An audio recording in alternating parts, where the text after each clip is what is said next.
Добрый день, уважаемые коллеги, друзья, родственники. Сегодня со мной на звонке Татьяна Быструшкина, глава Американской торговой палаты в Узбекистане. И что-то я вижу, какой-то бегущий человечек, наверное, бежит справлять Новый год. В любом случае, Татьяна, спасибо за то, что ты согласилась сегодня на интервью. Я знаю, что у тебя достаточно забитый график, поэтому я благодарна, что ты выкроила время поговорить со мной на тему женского лидерства. Сегодня мы с тобой будем говорить про твой опыт, про твое образование, про то, как ты выбираешь людей себе в единомышленники, как ты подходишь к выполнению новых интересных проектов, основываясь на своих личностных ценностях. Поэтому все мои вопросы будут строиться вокруг твоего профессионального опыта, также и вокруг опыта твоего духовного роста. Тань, вот когда мы с тобой последний раз встречались, ты рассказывала мне, что ты увлеклась темой ESG, Environmental Social Governance. Немножечко, скажем так, справки для нашей аудитории, что эта тема получила большую популярность после принятия в 2006 году принципов ответственного инвестирования ООН, в которых ответственное инвестирование определяется как стратегия и практика включения экологических, социальных и управленческих факторов в процесс принятия инвестиционных решений. И вот ты рассказала, что в 2017 году ты закончила университет Святого Эндрю и получила степень магистра наук именно по теме ESG. Вот мой вопрос. Эта тема ESG тебе близка, потому что это твои какие-то личные принципы или потому что это стало актуально в корпоративном мире? Чем обоснован твой выбор углубиться в эту тему? Добрый день, друзья. Спасибо, что пригласила меня на свою передачу поговорить. Да, верно, я закончила магистратуру в университете Сент-Эндрю в Шотландии. Я магистр наук по устойчивому развитию и экономике природопользования. Как я там оказалась, это интересная история. В 2015 году я заканчивала свою первую магистратуру по международному бизнесу, и когда я поняла, что диссертацию придется писать очень долго, я решила, что я хочу сделать что-то на самом деле полезное. И вопрос стал об альтернативной энергетике, потому что я из Самарканда. В то время я в Самарканде уже не жила, но моя мама там жила, и она постоянно жаловалась на выключение электричества. Поэтому я решила понять, есть ли какие-то альтернативные источники энергетики, кроме газа, чтобы восполнить этот пробел между спросом и предложением в регионах Узбекистана, и начала исследование. Пока я его делала, я поняла, что все не только в энергетике, это все намного шире, это загрязнение воздуха, нехватка воды, потепление, глобальное потепление, которое уже имеет большие последствия в Узбекистане. В Узбекистан на 1,5 градусов температура повысилась в течение последних 100 лет. Это выше, чем среднегодовая по миру. То есть мы впереди науки, впереди планеты всей, получается. И в итоге я написала диссертацию и поняла, что недостаточно информации здесь и недостаточно инструментов для того, чтобы внедрять ESG в Узбекистане, поэтому я подала в магистратуру в Сент-Эндрюс. Тогда это была номер 1 школа в мире, потому что там преподавали как раз те люди, которые основали ESG. Это работники Мирового банка, лучшие экономисты и работники научных центров. Я одновременно подала на стипендию Чивнинг. Это очень советую ее, могу отдельно потом рассказать, почему нужно на нее подавать. В моем случае был выбор очевиден, потому что они оплатили полностью мое обучение, проживание, даже давали деньги в течение года. Но главное, это единственная стипендия, которая позволяет самой выбрать университет. Потому что другие американские стипендии, они тебя просто посылают в какой-то там университет, который за тебя выбран. Здесь ты сама выбираешь себе программу, подаешь в университет и учишь то, что ты хочешь, потому что тебе нравятся профессоры, потому что тебе нравится там curriculum. В общем, я к чему говорю? Я говорю там не для того, чтобы это запугать, я говорю о том, что ESG – это не модно и актуально, это необходимо сейчас нам, потому что мы уже подошли к той крайней точке, не хочу запугивать людей, что нам нужно думать о чем-то другом, кроме денег в этом мире. Вот я вернулась в 2018 году со степенью и решила это применять здесь, в Узбекистане. Классно. Я так понимаю, что первый был порыв, это потому что ты хотела разобраться в проблеме, потому что в том регионе жила твоя мама, да? Но вот мой следующий вопрос, он связан с тем, а как ты сама бы внесла личный вклад в развитие ESG в Узбекистане? Каким ты его видишь? Ну, потому что я сейчас руковожу Американской торговой палатой в Узбекистане. Это моя работа, основная работа, на которой я провожу очень много времени. Я, получается, вносить вклад в развитие ESG в основном на волонтерских началах. То есть я являлась в течение 3 лет членом комитета по экологии, Общественного совета по экологии. В данный момент я являюсь частью рабочей группы по устойчивому развитию Приоралия и нескольких рабочих групп по экономическому продвижению женщин в Центральной Азии. И я понимаю, что этого недостаточно, потому что нужно продвигать осведомленность об этой проблеме, о социальных и экологических проблемах. Поэтому сейчас вместе с вами, друзьями, в регионе у нас есть проект, мы планируем зарегистрировать и основать фонд и ассоциацию по продвижению ESG, комплексный, потому что есть огромная экспертиза, есть образование, есть опыт работы, и мы понимаем, что если не мы, то кто? И вот я думаю, что в течение нескольких следующих месяцев вы услышите об открытии этого нового фонда или ассоциации. Сейчас мы думаем, как и где лучше зарегистрировать, чтобы было легче вести работу и чтобы приносить максимум пользы обществу. Вот как-то так. Вот сейчас бы я хотела задать вопрос больше про тебя. Учитывая, что такие большие проекты ты сейчас уже делаешь, и тебе придется дальше делать, все это обязательно внедриться. В чем твоя суперособенность? Вот что вокруг тебя люди отмечают о тебе? Что именно тебя отличает от других людей? У меня вот такой вопрос. Ну, прям отличает, я не знаю, но если говорить про суперспособности, особенности, разные комментарии я получаю от людей, которые со мной общаются, от друзей, от руководителей. Так, например, мой предыдущий шеф говорил, что я прирожденный нетворкер, то есть у меня получается naturally, да, то, что говорится на английском языке, быстро налаживать связи с большим количеством разных людей, поддерживать эти связи и собирать возле себя группы людей по интересам, по разным интересам. Это очень важно для Американской торговой палаты, потому что основная функция AmCham – это именно нетворкинг. У нас сейчас около 150 разных компаний с 20 секторов экономики, то есть там различные интересы. И получается как-то все-таки объединять, мы растем, получается делать интересные проекты и мероприятия. Еще я знаю, что я стратег. То есть, когда я встречаю вот это огромное количество людей каждый день по работе, по моим нетворкам, в какой-то момент у меня щелкает в голове, как лучше объединить этих разных людей, чтобы сделать какой-то очень крутой проект.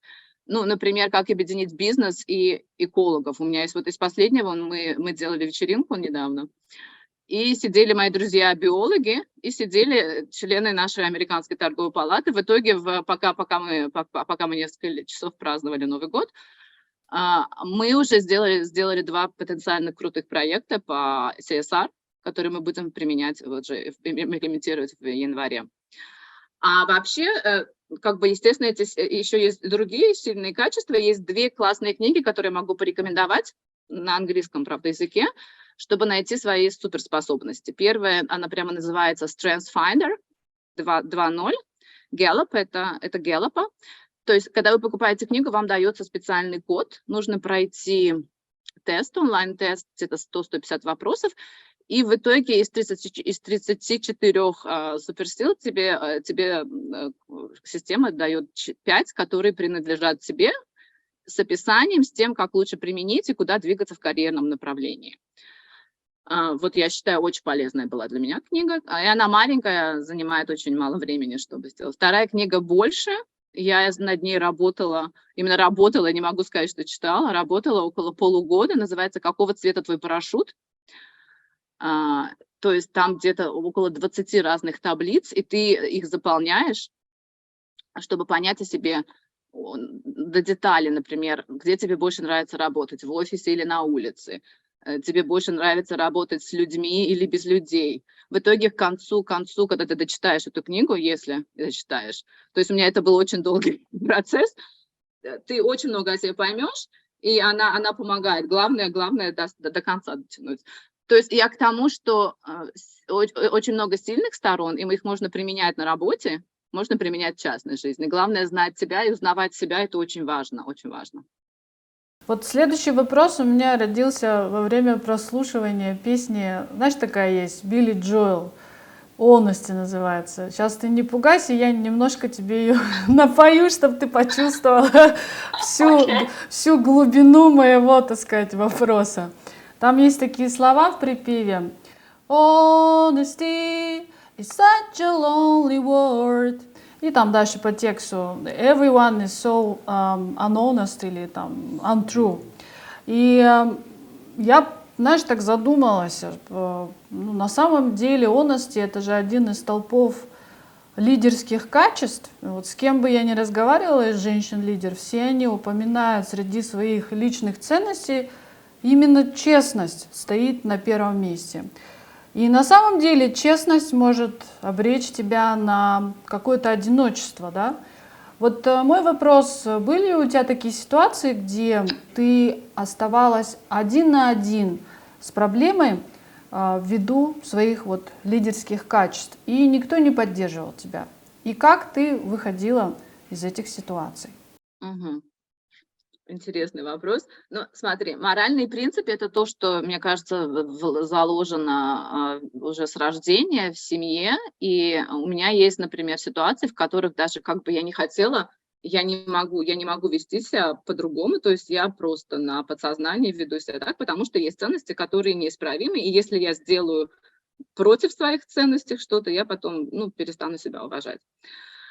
Именно поэтому выбор работы. Я предпочитаю работать на международные компании, на западные компании, где прописан код этики, где приветствуются западные ценности. Западные ценности — это ценность каждого работника, потому что западная часть мира, они индивидуалисты, мы непонятно, то ли коллективисты, ближе к Китаю, скажем. Поэтому я всегда работаю на западной компании, где можно, например, высказать свое мнение начальству. Можно честно сказать, что ты думаешь, особенно в сфере, в которой тебе дана ответственность и к тебе прислушаются.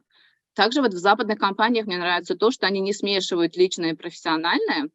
Дам такой один пример. Когда мы открывали офис White & Case в Узбекистане, каждую среду у нас были конференц-звонки с офисами с Нью-Йорка и с Вашингтона. И с моим коллегой, который занимал очень высокую позицию в нью-йоркском офисе, мы спорили по рабочим вопросам просто вот как кошка с собакой. 3 часа конференц-звонка, спорили безудержно.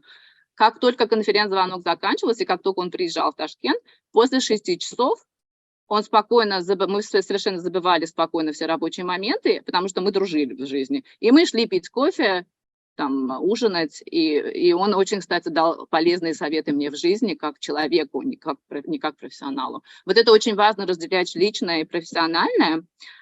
По поводу честности. Я очень честная, я не могу врать вообще. Иногда это мешает, в личной жизни точно мешает. Но до этого я почему-то считала, что я должна вот эту правду обязательно сказать зачем-то, и этим очень сильно обижала людей вокруг, особенно в офисе. Еще добавить это к моему перфекционизму по отношению к себе и к людям. В работе там не оставалось никаких шансов, я еще очень вспыльчивая. То есть если вдруг вот что-то сделали не так, сразу меня настигают эмоции, и я взрываюсь. Со временем я понимаю, что это не критично. Факапы случаются, если мы говорим о команде, о построении команды. Факапы случаются, и это вообще не так важно. Важнее иметь и удержать правильного человека в команде. Мы со временем стали делать в офисе, если ты даешь ответственность человеку, зону ответственности, получается, что когда что-то там случится, это его уже ответственность. Но когда вы вместе собираетесь и делаете общие цели, это уже коллективная цель. То есть со временем я стала, может быть, менее вспыльчивая и стала более ценить людей, чем правду. Наверное, вот так вот. Но мы все меняемся. Шикарная формула, что я услышала. Честность плюс перфекционизм равно взрыв. Вот, да, то есть я тоже буду иметь это в виду на будущее. Ну вот, учитывая твой опыт, мне вот такой вопрос. Как ты считаешь, что лучше, найти себя или же искать себя всю жизнь? Какое из высказываний тебе намного ближе? Мгм. Ой, это очень крутой вопрос. Мы постоянно меняемся. То есть вот я смотрю на себя, особенно если человек осознанный, он замечает, как он меняется с каждой минутой, с каждой ситуацией, которая произошла с ним в жизни, с каждым человеком, который встретился ему на пути. Это развитие, это постоянно меняться, поэтому, по-моему, второе, это точно принадлежит ко мне, мое, все время искать себя. Более того, если я отслежу свой жизненный путь, в 17 лет я хотела стать гидом-переводчиком в Самарканде, с ума сходила, завидовала гидам, смотрела на них со слюнями. Я стала гидом в 19, поработала до 23, мне надоело. Я ушла в корпоративный мир. Потом я увлеклась ESG. То есть к тому, что человек постоянно меняется. Если ты нашел себя, ну, наверное, это буддисты, которые нашли себя, ушли в нирвану и провели 500 лет так. Люди меняются, мы постоянно развиваемся, это хорошо. И эти творческие терзания, когда ты ищешь себя, тоже, мне кажется, это прекрасно, потому что не может быть все ровно постоянно. Но вот сейчас, например, я хочу заниматься ESG, я хочу еще заниматься преподаванием, может быть, но не в классическом этом смысле преподавать в университете, а именно менторством, потому что уже накопился определенный багаж знаний, опыта, которым я хочу делиться. Как ни странно, недавно поняла, что я хочу, например, преподавать йогу еще тоже, потому что я ее занимаюсь 10 лет. Может быть, потом я увлекусь садоводством. Поэтому искать себя и находить каждый раз, открывать заново по-новому, это я считаю, прекрасно. Спасибо. Вот мне тоже, потому что близка больше, наверное, вторая часть этого высказывания, что в постоянном, скажем так, поиске себя находиться всю жизнь, потому что даже твои личные ценности могут корректироваться со временем. Твои предпочтения, не только там вкусовые, а вообще в чтении могут меняться, да? И вот по поводу чтения, вот у меня такой вопрос. Ты вот сегодня поделилась 2 интересными книгами, и постоянно я вижу у тебя на Фейсбуке, ты куда бы ты ни ездила, ты обязательно заходишь в магазин книжный и показываешь свои новые приобретения. Вот если бы у тебя была возможность задать вопрос самому уважаемому тобой писателю про книгу, которая больше всего тебе понравилась, то какой бы это был писатель, какая книга и какой бы ты вопрос бы задала? И почему ты выбрала именно этого писателя? Да. В одном вопросе 4 подвопроса. Такая ты хитрая.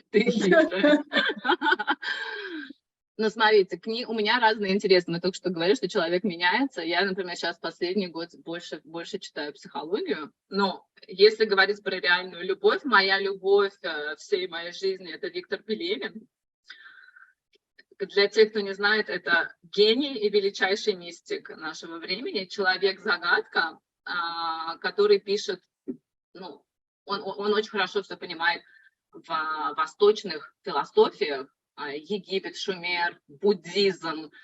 Он знает хорошо историю, заканчивал литературный московский, и он очень ловко несколько сюжетных линий может объединять в одной книге до абсурда, а абсурд — это то, что вот я люблю. Это какой-то scientific fiction частично, но и соединяет это прекрасно. Моя любимая книга всех времен и народов — это «Чапаев и пустота». Это его роман 96-97 года, тогда он был бестселлером. Для меня это что-то типа «Мастера и Маргариты», то есть книга, которую перечитываешь. Я ее перечитываю каждые 2 года, заново понимаю, открываю в себе всегда что-то новое, и постоянно чувство юмора, вот эти обороты неожиданные, которые случаются с героем, они просто увлекают. Пелевина никто никогда не смог, то есть его очень трудно поймать сети всего одна или две фотографии Пелевина, и в русском сегменте русский Vogue смог взять у него интервью где-то 15 лет назад.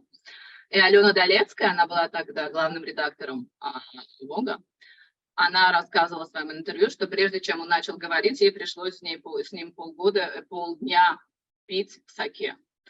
Вот не думаю, что я смогу что-то спросить у человека такого ума и такого экстраординарного человека, но я тогда очень сильно позавидовала ей, потому что она смогла оказаться рядом вот с этой легендой. Я бы, наверное, просто села рядом с ним и поняла что-то очень важное, молча. Не думаю, чтобы я осмелилась что-то у него спрашивать. Классно, вот, ну ты сказала, там абсурд, это то, что я люблю. И вот мой следующий вопрос. В преддверии следующего года каждый для себя ставит какие-то определенные цели, определенные достижения. Может быть, продолжение того, что было начато в этом году, уже переносится на следующий год. Но мой вопрос, наверное, какое бы слово бы ты бы для себя поставила, которое бы ознаменовывало бы следующий год? Помимо абсурда, естественно, который является твоим любимым. Да. Абсурд я люблю в книгах и неожиданные повороты. Да. Но если мы говорим про буддизм и про все, а я как-то так следую его в последнее время, это любовь. Недавно разговаривали с девочками, что если не любовь, то в чем тогда еще смысл жизни? Все теряет весь смысл, если нет в этой жизни любви. Любовь — это не обязательно любовь между мужчиной и женщиной, хотя это хорошо, это нужно, она вдохновляет. Это любовь к близким, это любовь к каждому человеку, это любовь к природе. Поэтому я прям вот первое, что пришло на ум после этого вопроса, конечно, после абсурда, это любовь. Я думаю, что весь мой следующий год будет наполнен любовью. Да, главное не абсурдной любовью, а всепоглощающей любовью по всем направлениям. Я тебе ее очень сильно желаю, и не только в грядущем году, а в каждом дне, в каждом месяце, в каждом вздохе, да, каждого дня. Поэтому это был мой последний вопрос. Тань, сегодня мы с тобой, как всегда, когда мы с тобой встречаемся, сопровождается смехом, походами на Чимбулак, где мы идем долго-долго и просто смеемся, потому что больно ногам. Вот. И я буду ждать тебя в Алмате с нетерпением в следующем году, чтобы мы продолжили наше обсуждение по всем интересным темам. А их у нас всегда очень много. Потому что ты интересный собеседник. Спасибо большое сегодня за твое время. И с наступающим Новым годом тебя! Спасибо большое, что пригласила. Но прежде чем мы встретимся в Алма-Аты, следующий черед твой приехать в Ташкент. Так что мы тебя здесь ждем. Спасибо большое, с наступающим. Спасибо, наступающим. Обязательно буду. Итак, уважаемые друзья, это был последний выпуск, но только в этом году, потому что в следующем году я подготовила вам уже очень много интересных интервью с нашими прекрасными женщинами-лидерами со всей Центральной Азии и не только. Спасибо большое и всех с наступающим годом!